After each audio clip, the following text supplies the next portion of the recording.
Our story begins about 800 years ago when powerful demons pushed humanity to the brink of extinction. The remaining humans prayed to the gods for salvation, and thus the Idatens were born. Idatens are special gods that appear into existence when there is great despair and suffering. These new gods defeated the demons, but to guarantee humanity's safety, the gods decided to seal the demons along with themselves. They left only one god behind, named Rin. They gave her the task of protecting the seal and looking over the next generation of Idatens. She was originally a crybaby terrified of most things, but she trained herself in a variety of ways for over 500 years to grow strong enough to overcome anything and anyone. In the present day, Rin trains HAYATO, a god who's not particularly smart, but who's incredibly determined to become stronger. However, his training mostly consists of Rin beating him relentlessly. HAYATO always hangs out with YSLEY, another Idaten, and one that focuses more on growing intellectually rather than physically. Instead of training, he spent most of his time learning about humanity's rich and deep culture. They both meet up with PAULA, who's another Idaten with a great personality. She tells them that there's a large group of humans gathering by the glaciers up north, which is rather unusual, so they decide to go check it out. Once there, they notice a bunch of soldiers from the Zabal Empire, a weaponized industrial country with polluted air and water that is also full of greed, corruption, and warfare. PAULA sneaks past the soldiers and finds a giant demon preserved in ice. This expedition is led by Dr. OBAMI, who plans to use the demon to conquer the countries that oppose the Zabal Empire, which is basically the entire world.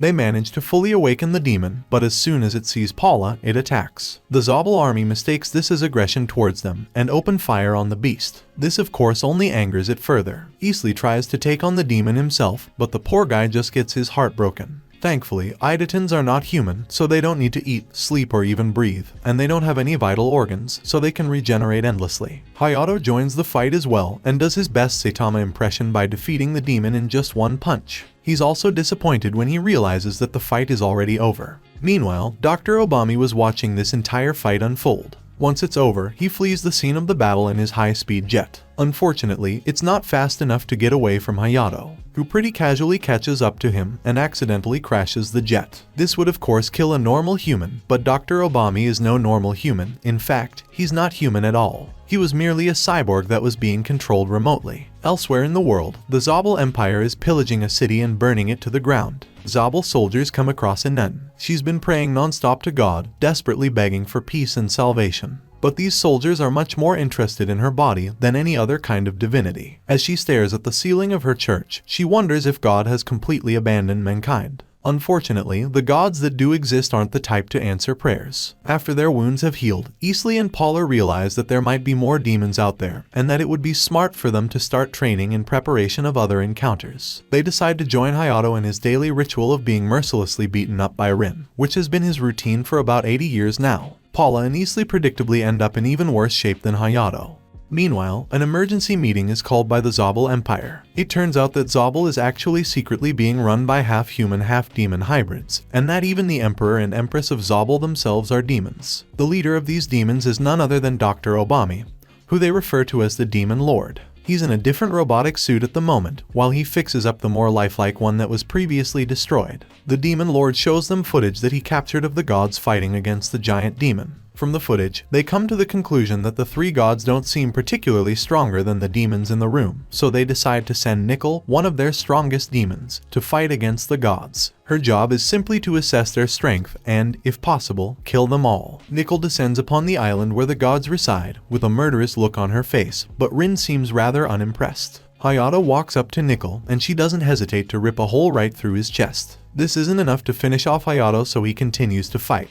But neko proves to be much stronger than him. Rin interferes by knocking out HAYATO, forcing him to stop fighting. She decides that she'll be neko's opponent from now on. Although neko is strong, Rin proves herself to be much stronger and faster than her. Another demon watches the fight, and he's shocked to see someone go toe-to-toe with the Zabal Empire's strongest demon. Rin pauses the fight temporarily to ask neko whether she's a demon or a human. neko explains that she's a demon-human hybrid that was created by the Demon Lord. That's really all Rin needed to hear for her to take this fight a bit more seriously. She summons a sword from her hand and slices neko's head off with such speed that it seemed as though Rin hadn't even moved. The demon that was watching the fight pretty much stains his underwear at the sight of Rin's overwhelming power. He reports back to the other demons at the Zabal Empire about what he just witnessed. But Rin soon appears behind him and takes his life. His screams of agony are all that the demons can hear on the other side of his transmission. After the fight, YSLEY steals Nikol's head so he can take it to his research lab. Meanwhile, the demons hold another meeting and come to the realization that RIN is infinitely more powerful than they had ever expected, and that the demon race is pretty much doomed. To make matters worse, now that RIN is made aware of the existence of demons within the Zabel Empire, she plans to eradicate every single one of them. RIN doesn't care if she needs to destroy the entire Zabel nation to kill a few demons. You see, the Idaten gods generally don't care about humans. They're compelled, in a way, to protect humanity against demons.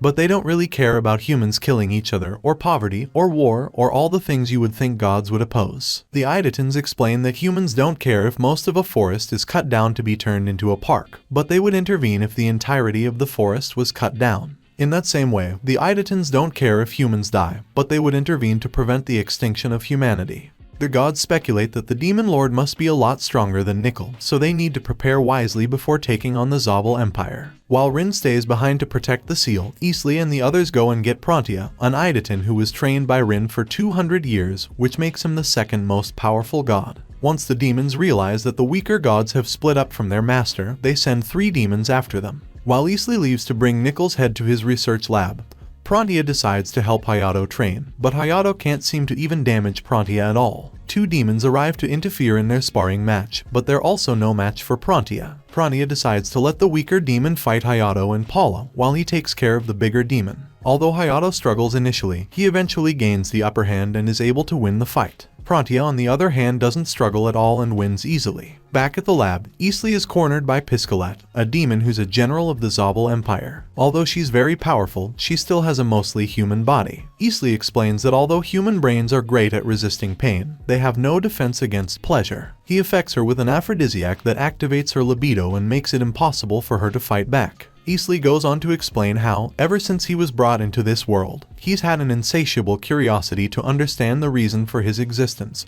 and the origin of all Idatens. He even admits that he's mutilated and performed surgery on countless humans in the pursuit of this knowledge. He cuts her open and performs surgery on her that brainwashes her into a loyal servant. The 2 other demons are also brought to the lab after being defeated, where they're also operated on. After being brainwashed, the demons reveal everything about their society and about how the demon lord created them. They also explain that a demon called MIKU is not the most powerful, but she is by far the smartest, and she's the one most likely to give the gods a hard time. They also explain that although they don't know the demon lord's true identity because he always contacts them remotely, they do know that he's existed for over a century, which would be impossible for a human. The gods start to theorize that perhaps the demon lord is an Idaten as well, but then why would he be helping demons? YSLEY and PRONTEA continue this conversation in private, while the rest of the gang returns to their little island to continue to train HAYATO in preparation of their fight against the Zabel Empire. YSLEY explains that, since Idatens are born from the thoughts of creatures in despair, Dr. OBAMI must be an Idaten born from the thoughts of all those demons that died within the seal 800 years ago. To put it simply, the demon lord is an Idaten born from thoughts of demons who cried out for salvation. Back on the island, HAYATO continues to train, but after losing every fight to the demons, he becomes annoyed by how weak he is. PRONTEA arrives and offers some advice to him. He explains that it's easy for Idatens to make themselves lighter, but making yourself heavier could take hundreds of years of training.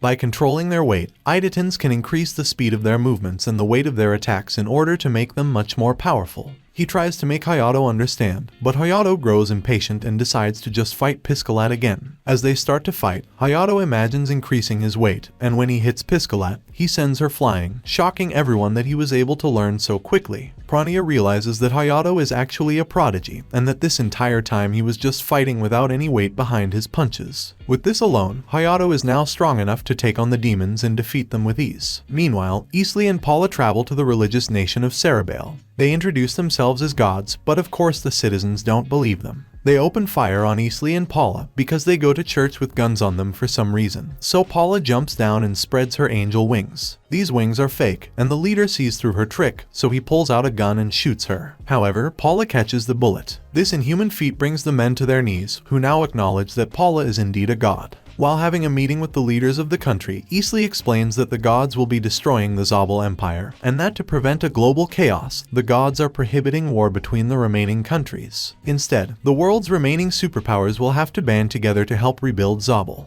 MIKU, the super smart demon, realizes that the gods will surely invade the Zabel Empire, and that the demon race is pretty much doomed. She escapes and leaves a note behind for the demon lord and tells him to escape as well. As she's escaping with 2 other demons in an underground tunnel, the gods arrive at Zabel and start invading the nation with the help of Piscalat and the other brainwashed demons. They forcibly evacuate the area, while PRONTEA watches the evacuation to try and spot any of the remaining demons. He had been given drawings of the remaining demons, so he has a bit of an idea who to look for. But he can't find any of them despite his wonderful references. Meanwhile, HAYATO and his master are flying through the city to search for the demons. They split up, and RIN ends up going against the Empress, while HAYATO saves a bunch of slaves, including the nun from earlier, and goes up against the Emperor. HAYATO and the Emperor are pretty evenly matched in terms of strength and speed, but the Emperor has more fighting experience, while HAYATO basically has infinite stamina. The Emperor eventually loses to HAYATO, but the brash god doesn't even bother to finish him off. He's just satisfied that he won the fight. Having witnessed the fight, the nun arrives and tries to save the Emperor. He tells her that he's just happy to be flashed by a young woman before his death, and to leave him to die. She refuses to let him die, but there's really nothing she can do for him now. As he dies, she cries out that if only she had been stronger, she could have protected others and things would not have turned out this way. Meanwhile, RIN is fighting against the Empress and she's struggling a little bit, because she's kind of dumb and keeps falling for all of the Empress's traps. But RIN is overwhelmingly powerful and regenerates through every single attack. She eventually wins the fight, but before she has a chance to finish off the Empress, the Demon Lord appears. He tells RIN that he remembers how she used to be a crybaby, and even remembers where her sword came from. RIN is stunned by this revelation, and starts to feel as though she's talking to her grandfather, one of the original Idatens that sealed themselves with the demons. The Empress uses this opportunity to try and kill RIN by slicing through her with her own sword, and although it looked for a moment like it could work, RIN is far too strong. She grabs onto the Empress's neck and kills her in a matter of seconds. Since the sword slash also obliterated the Demon Lord's robotic suit, RIN is left alone, and cries out for her grandfather. Elsewhere, HAYATO sees a portal in the sky and pulls a girl out of it. A new Idaten has just been brought into this world, and she surprisingly has the same appearance as the nun from earlier. While HAYATO and the new Idaten fly back to the island, PRONTEA destroys what remains of the Zabel Empire. A few years have passed, and RIN is still inconsolable after her encounter with the Demon Lord, which reminded her of her grandfather. Meanwhile, the rest of the gods are either busy training to exterminate the demons that got away, or are working in Zabel to rebuild the empire. MIKU is hiding in a cheap apartment, looking through social media to try to find a vulnerable victim that they can impersonate. After a few years, they find a shut-in who lives alone, has no relatives, no friends, and spends all day inside watching anime recaps. They kill her and take her face so they can start assuming her identity. 7 years later, purebred demons have started to be found in nature. One of the demons that escaped the Zabel invasion is giving birth to purebred demons directly into the ocean. These demons grow rapidly by eating fish, whales, and all kinds of sea creatures. Once MIKU is reunited with the Demon Lord, who is still contacting them remotely, they put a plan in motion to capture the gods and rebuild the demon race. They realize that YSLEY is the smartest god, and that they have to get rid of him if they want to have a real chance of winning. The Demon Lord infiltrates the new Zabel Empire in disguise, and corners Piscalat with the same aphrodisiac strategy that YSLEY had used against her. The Demon Lord operates on her, and undoes the brainwashing that was previously done to her by YSLEY. Now back to normal, a furious Piscalat mutilates YSLEY before capturing him and PAULA. Both Idatens are taken underground, where they are savagely and violently tortured by the demons. Thank you so much for watching, my beautiful weebs. This has been Recap Sensei, and I hope to see you all again in the next video.